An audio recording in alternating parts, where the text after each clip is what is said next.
Sorry, I was trying to find the button to hit percent. Hello. My name is Kel Faulkner, and this is my psychological pioneer, John Dewey. This is my presentation over him. John Dewey was a founder of the physiological movement known as pragmatism.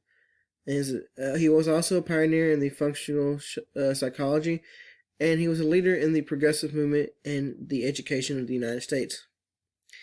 Dewey is most famously known for his role in what is called progressive education.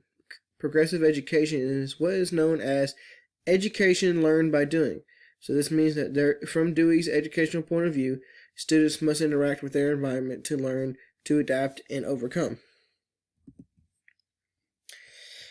Some things about Dewey, based off his childhood, was that he was born on October 20th, 1859, to parents Archibald Dewey, his father, and Lucina Artemisia Rich, his mother, in Burlington, Vermont. He was the third of his parents' 4 sons. A little information about his mother and father were that his mother was a devout Calvinist, while his father was a merchant who was working as a merchant before he joined the Civil War as a Union Army soldier. Early in John's schooling, he attended Burlington public schools alongside his siblings, and some odd jobs that John had as a child included delivering newspapers and working at a lumber yard. His professional life started when he was 15 years old, when he started attending college at the University of Vermont, where he studied philosophy.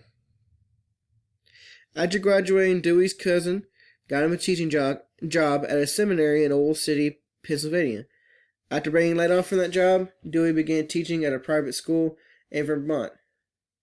Now, after this, and after receiving his doctorate from Johns Hopkins University, Dewey was hired to be an assistant professor at the University of Michigan.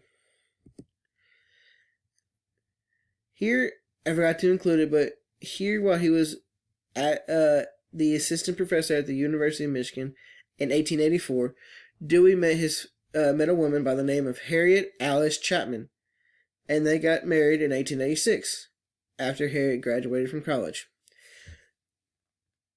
Dewey and Harriet together had 7 children, 6 natural and 1 that they adopted, and remained married until 1927 when Harriet died. Dewey remarried on December 11th, 1946, to Estella Roberta Lowitz Grant, a longtime friend, and they remained married until John's death in 1952. Dewey's children, biological, were named Frederick Archibald Dewey, Lucy Alice Dewey, Evelyn Dewey, Morris Dewey, Gordon Dewey, and Jane Mary Dewey.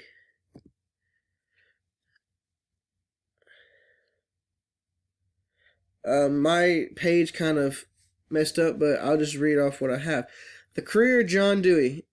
John Dewey began his educational career as a teacher, which soon led to his career in psychology as the chairman of the psychology, philosophy, and pedagogy departments at the University of Chicago.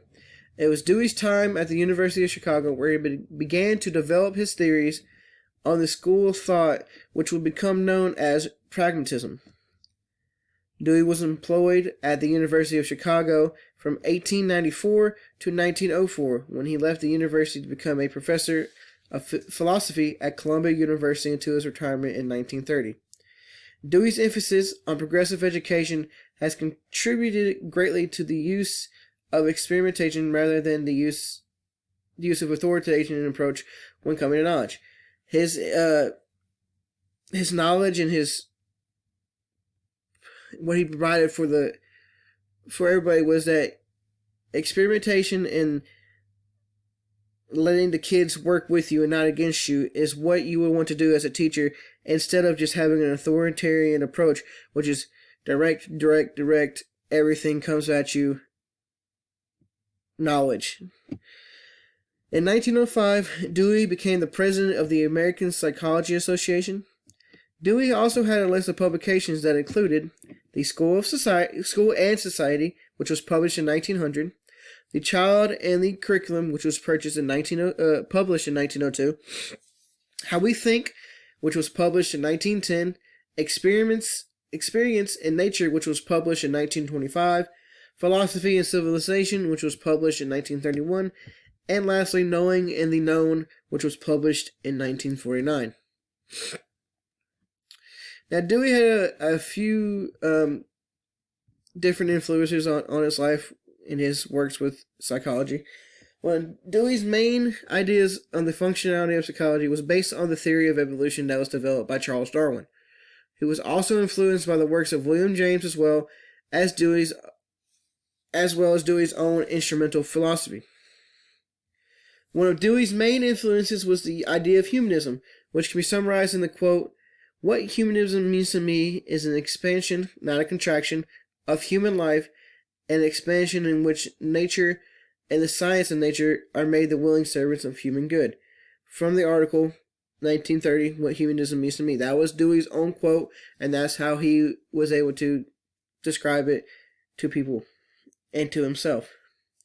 Another set of influences that played a key role in what Dewey did for his work were the Greek democratic philosophy of Plato and the Enlightenment idealism of Immanuel Kant and G.W.F. Hegel.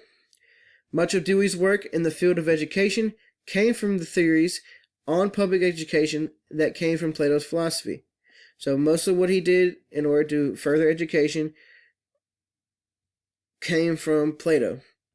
What he did in psychology, Dewey's work in the field of psychology, what he did in psychology mainly came from the work of both Kant and Kant and Hegel and their Enlightenment idealism.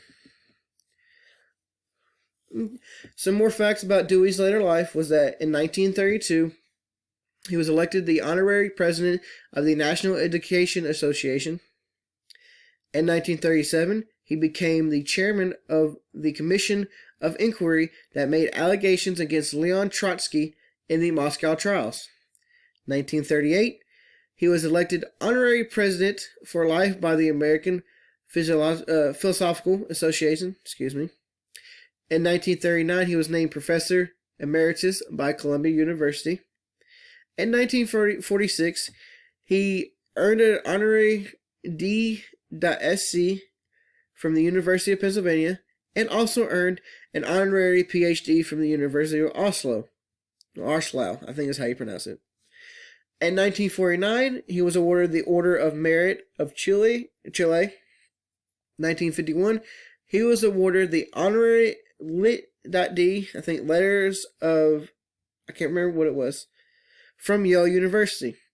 In 1952, he was named the honorary vice president of the New York State Liberal Party, and that same year, 1952, he passed away on June 1st in his home in New York after breaking his hip the previous November. How has Dewey's work evolved into the modern age? Dewey's social learning theory is evident more today than it was back in his time. Teachers nowadays have to change their lessons to conform to the standards of the world today.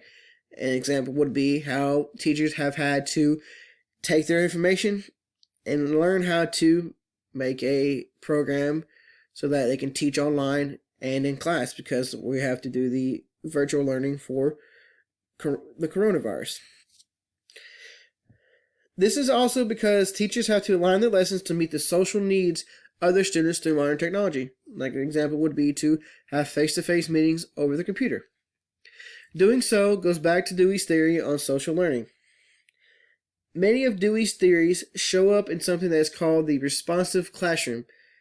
And what that means is a responsive classroom is the theory of learning in a safe and happy community, like Dewey said. Dewey's concept of education was that the focus should be on the students and their education, and that the students should be heard instead of being ignored. This is important to today's learning and teaching because in today's learning, students are wanting to speak up more and participate in their learning rather than have the teacher teach through a lecture in that authoritative manner. And this is also very key because we need to have a